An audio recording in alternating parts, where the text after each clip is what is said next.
be techies, but they have to understand and be willing to engage with those implications. So I'm not going to read all those things, you can see it there. That's my kind of recipe internally in organisations for moving forward.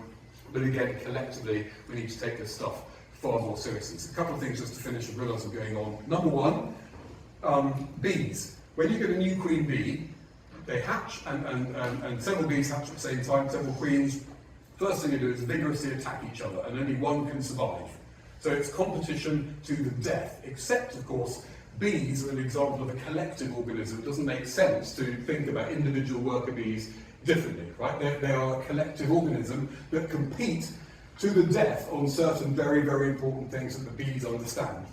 Similarly, Renault and Nissan, every Clio you buy is one less micro, historically, and the other way around. So Renault and Nissan compete to the death.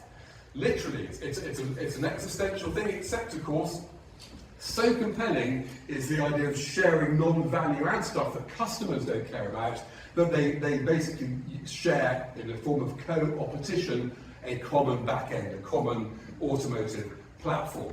So if Renault and Nissan, who are deathly competitors, can do this stuff because it's so compelling, why can we not?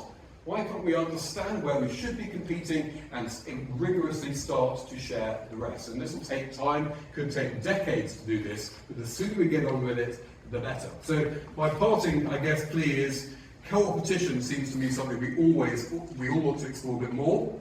In order to do that, we need to understand those operating models, we need to understand the opportunities to harmonise that, the spaghetti Lego point.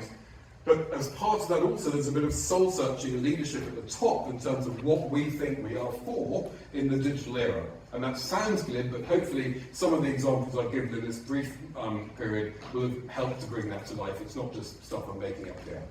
And then, of course, once you've identified those, then you can start those difficult conversations about the rest. Okay, so thanks so much, and I'm going to hand over to Liz.